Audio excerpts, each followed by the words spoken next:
Anong mensahe ang kailangang marinig ng mga Gemini sa period na to? Pwedeng nangyayari na itong magiging reading o mangyayari pa lang. Kung hindi man para sa inyo itong magiging reading, edi baka para sa someone na malapit sa inyo o kakilala nyo mismo. Baka may lumabas na gender mamaya. Gawin nyo na lang energy. Masculine at feminine energy. Pwede rin naman ha. Huwag nyo nang pansinin ang gender. Hindi ko masasabi kung anong magiging reading. Kung positive ba o negative. Depende sa kung anong mapipick up kong energy. Walang masama kung papanoorin ang sun, moon at rising sign.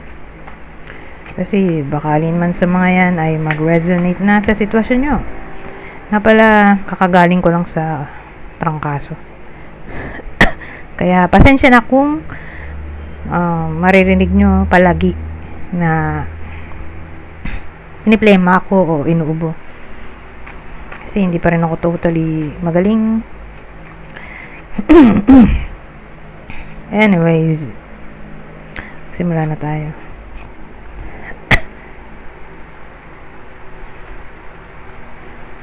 Chariot. Teka. Masyadong maliwanag. So, meron tayong chariot dito. Page of Pentacles, Three of Swords. At ano itong isa? Six of Pentacles. Wala tayong... Ay, ito pala, may tao tayo dito. Sabihin ko sana walang description. Pero meron. Ito. So, yung possible bida natin ay maaaring babae. Kung di man babae ay lalaki. Kaya lang tatama to sa lalaki kung introvert. Pero kung extrovert siya, hindi siya tatama. Pwedeng kayo mismo to, person nyo o kakilala nyo. Kunin nyo lang yung description na sa tingin nyo ay fit sa sitwasyon nyo.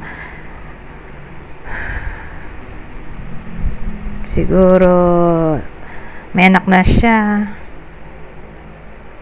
Pwede rin kasal. Mayaman, kung di mayaman, may business. Kung walang business, may trabaho. Pwede rin ang edad niya ay maglalaro sa 18 to 29 years old.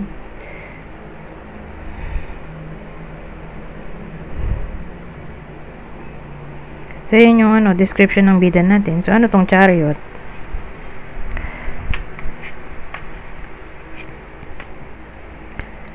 Chariot, Damon.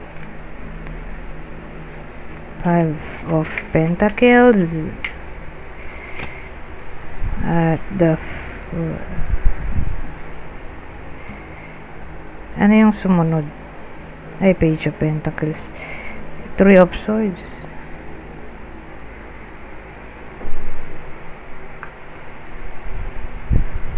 So, yung chariot natin kinlarify ng Damon.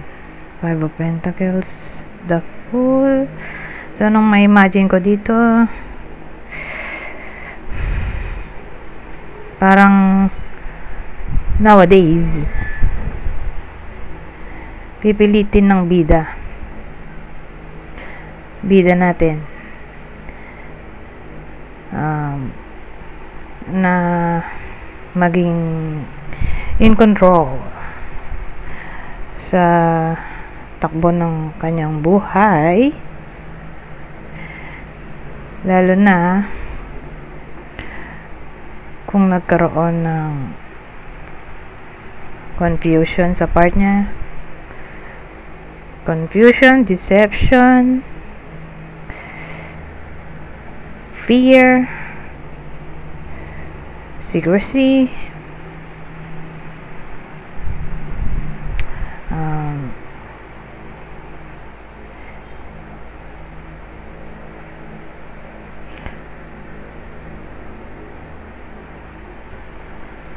separation,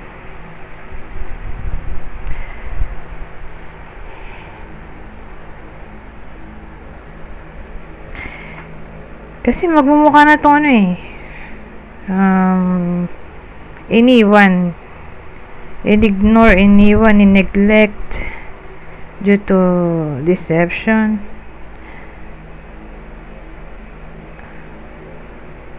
Whether nangyari na to o mangyayari pa lang. Pero again, magti-take control yung bida natin at magsisimula siya ulit ng panibagong yugto ng buhay niya. Magiging open na siya sa new beginning.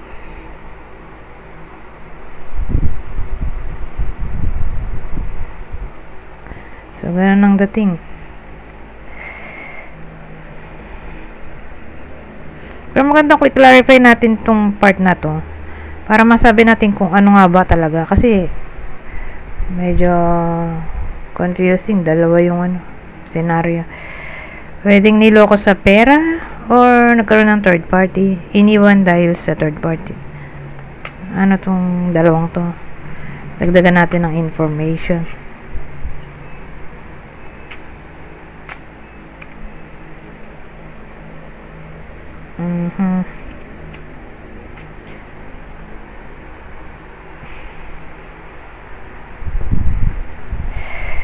So, sa part na to, may woman tayo. Woman, saka cat. Cats balat, marami yun. Ito ay the star.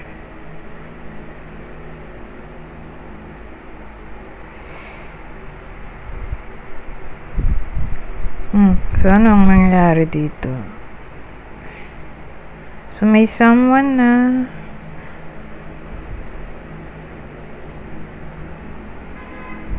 naging greedy. Teka, greedy, selfish? Wait lang. Greedy, selfish.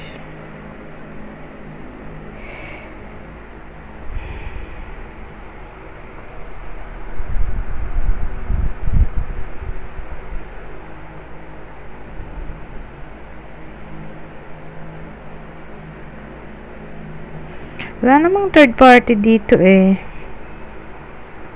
More like nag-away sa pera, dinugas sa pera, o na-promise about money. Sabihin natin babayaran daw yung utang, or siya daw magbabayad ng babayarin, tapos hindi binayaran, o napunta sa luho ang pera na dapat ay pambayad sa utang sana o babayarin.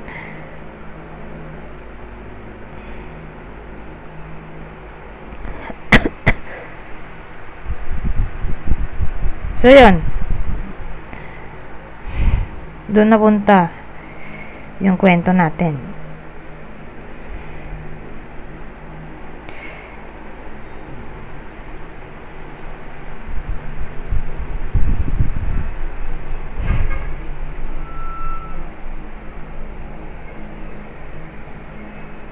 Pero pwede rin to inspiration. Pero again, wala akong nakuhang idea na may someone else. Ito kasi wish, pwede rin wish to. Babae yung maluho.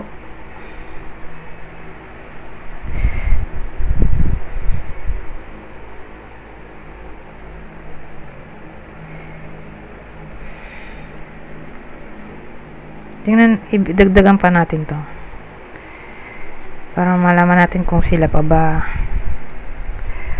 or separated na. Pero may the fool kasi dito, new beginning.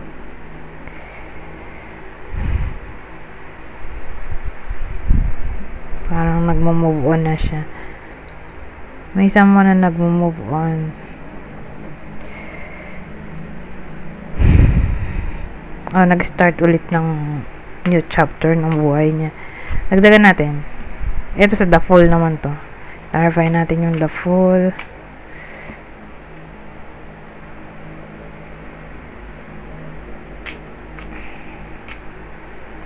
Ano yung new beginning na yun? or ano yung literal na meaning ng the fool, kasi maraming meaning ang the fool. So meron dito tayong train, the book at rider.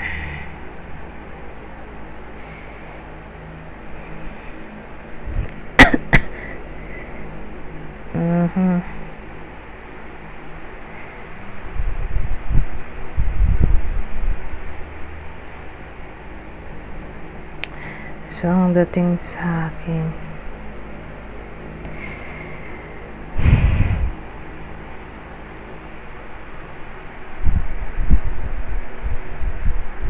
may someone na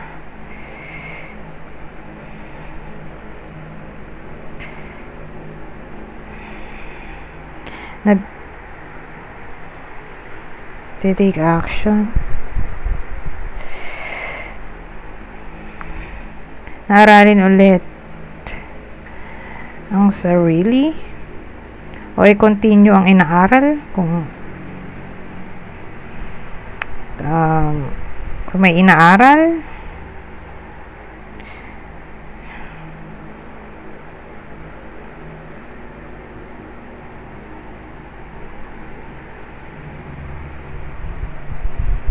Kasi gusto niya maging efficient dito eh.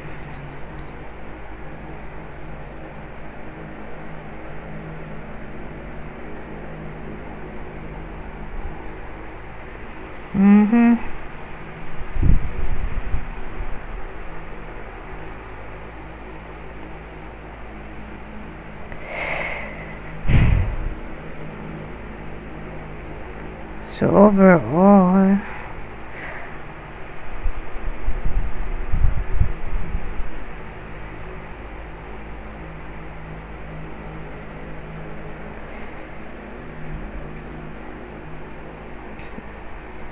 ang dating sa akin, may someone na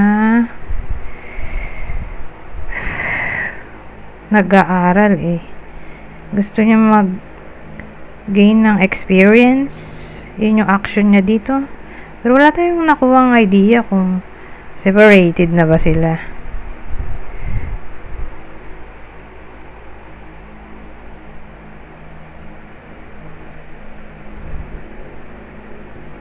Kasi kinalarify natin at dahil medyo magulo, di ba?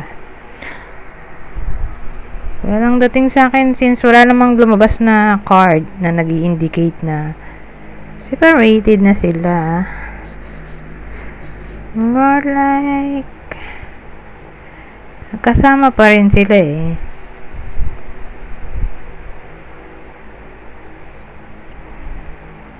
Teka, dagdagan ko ulit. Last na to. Para lang may idea tayo kung ano bang klaseng reading to. Relationship ba to? O biological family? Friendship? Ka-workmate? Saan ba dadaretso itong reading na to?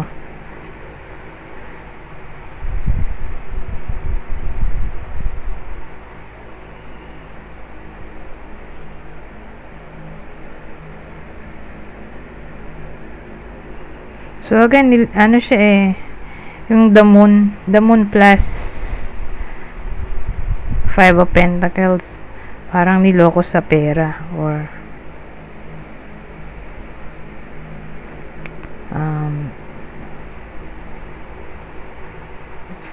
nagmukha na siyang betrayal in a way na may pinaramis tapos hindi tinupad or pinaasa.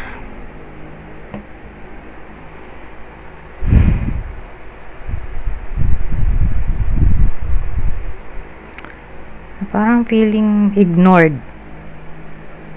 o neglected yung tao. Pero since kinalarify na natin dito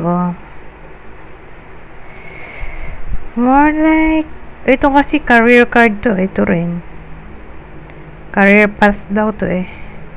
Ito employment, ito bad luck. Diyos ko po, mukhang sa workplace to sa workplace nangyayari yung parang betrayal, deception. maliciousness. So, dun sa tama sa career.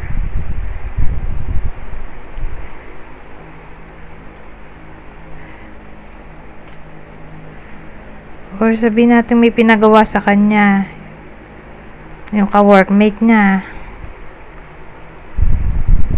Tapos ang ending siya yung nasabon ng boss. Pwede rin ganun. Nalinlang siya.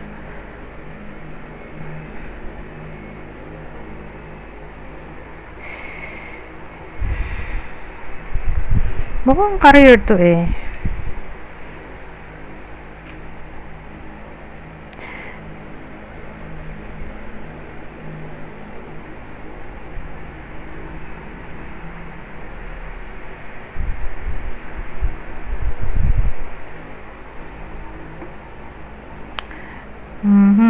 So, ganun eh.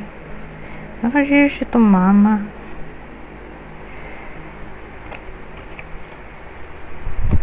Anyways, naging career reading tayo. Page of Pentacles, Tripsos. Ito oh. Sad siya dito.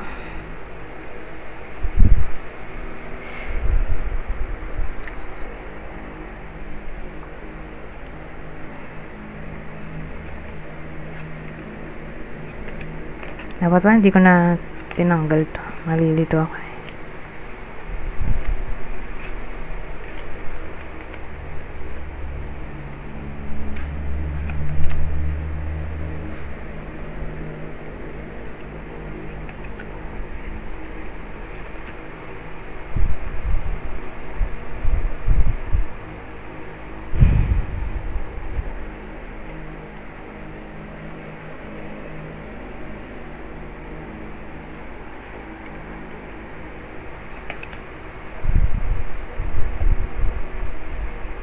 Ito lang part nang di ko maalala. Ito yata. Ito ay dito. Hindi ako sure.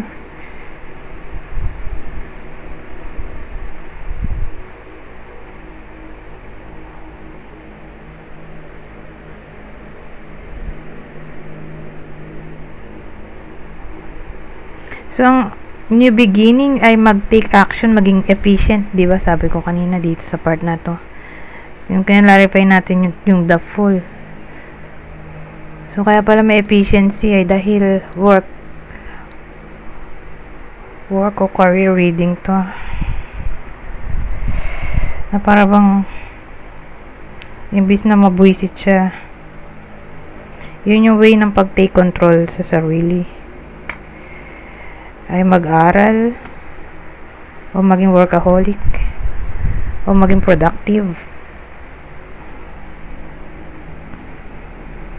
More like workaholic.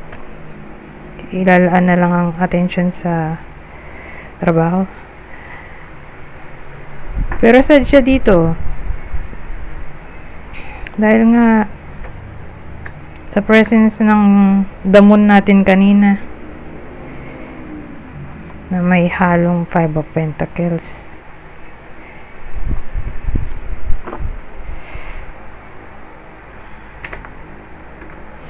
Anyways, ito yung possible outcome natin dito sa sa story na to. After niya masad,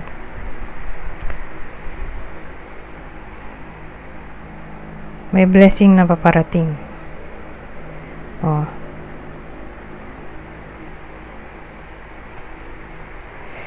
Kasi nandito tong 6 of Pentacles.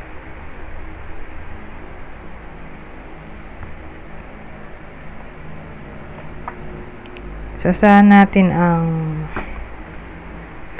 blessing or new employment. Pwede rin yung donation, increase salary,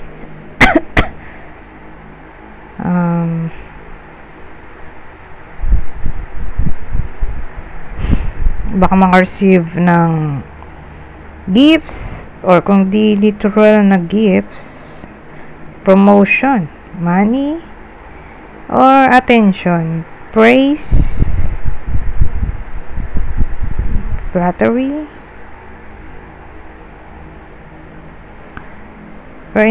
overall, may blessing nga or prosperity na paparating after maging malungkot. Okay? So, since career reading to,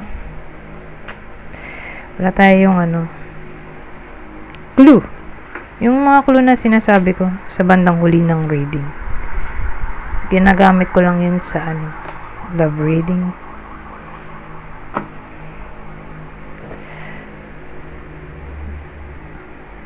Anyway, punta tayo dito sa susunod na deck. Ano pang masasabi nito?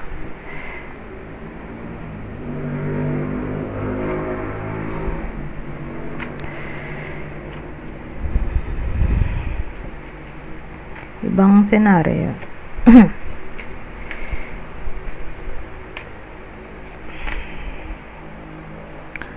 Well,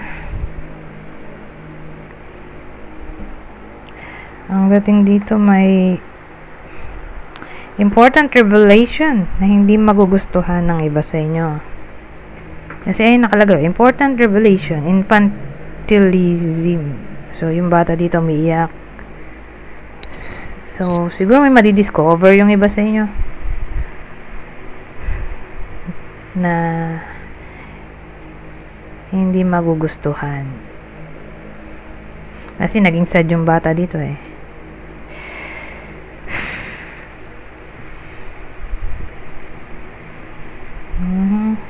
So again, may ma-receive na news yung iba sa inyo. Mukhang sad news siya.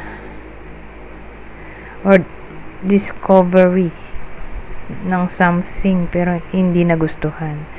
Same sa revelation ng secret.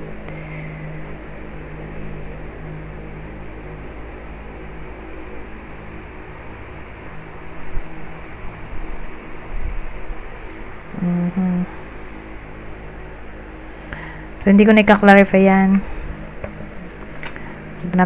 Pumunta na tayo agad sa susunod para makarami tayo.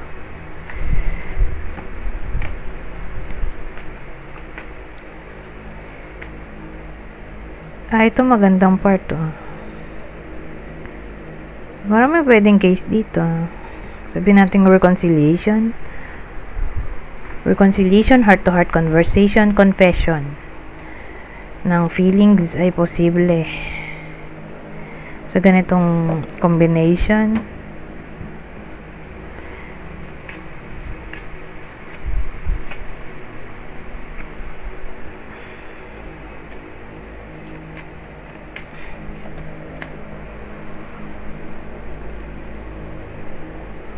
Ito, inconstancy. Na partneran pa siya nung the consultant.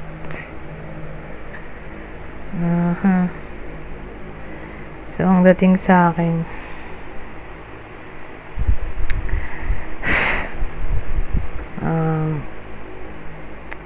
may mga bagay-bagay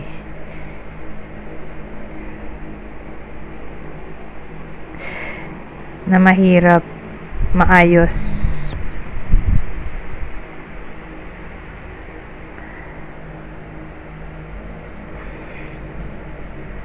So, dahil mahirap nga siya maayos, same lang dun sa batang umiiyak,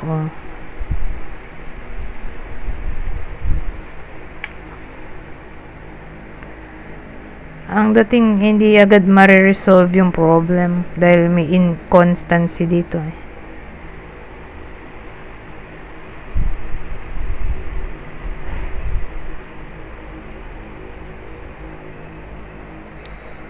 Ngayon, may consultant.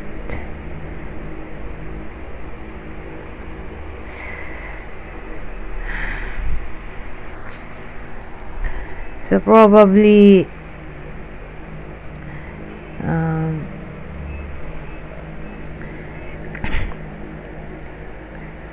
hindi to other person or person nyo, kundi malaki chance na Gemini mismo yung tatamaan ng reading na to. Hindi person niya or kakilala, kundi Gemini talaga makaka-feel netong uncertainty o personal struggle.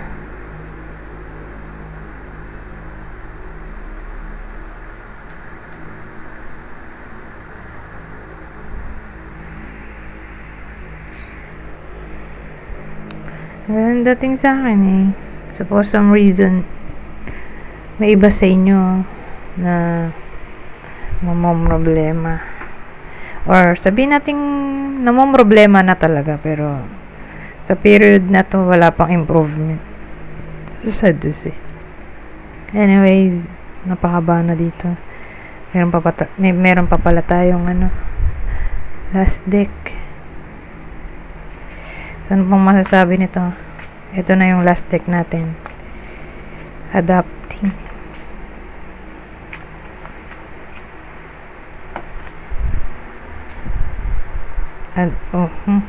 Adapting pleasure. Well, ang dating sa akin, kung magiging flexible lang iba sa inyo sa period na to.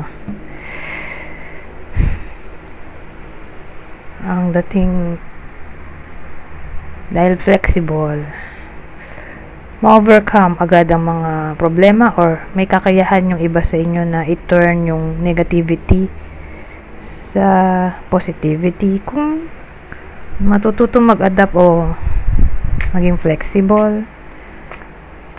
Kaya yun, darating yung pleasure.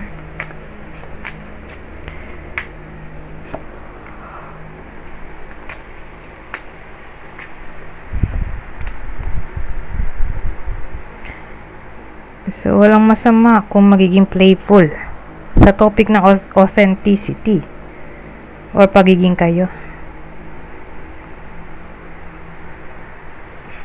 Lalo na yung sa fashion, walang masama kung magiging experimental, inventive sa arts, mukhang arts sa pag-create ng arts, fashion,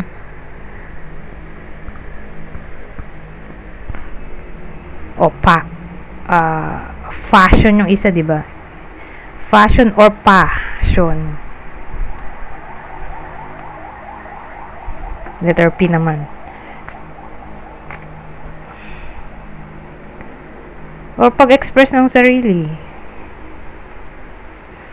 Walang masama kung yun nga, maging open sa pag-express ng sarili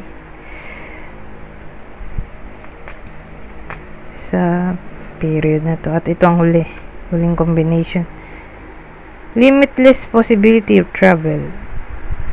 So wala daw limitasyon na posibilidad ang anything na may kanlaman sa travel.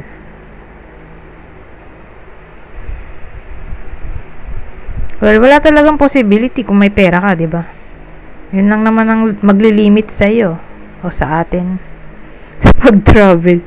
Siyempre, kung wala kang pera, paano mag-travel? Pero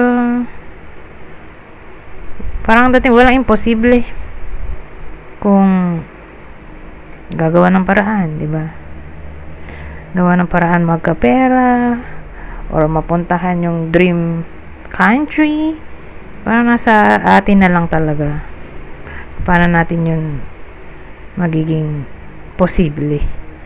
Paano magkakapera, para makapag-travel, makapag-migrate.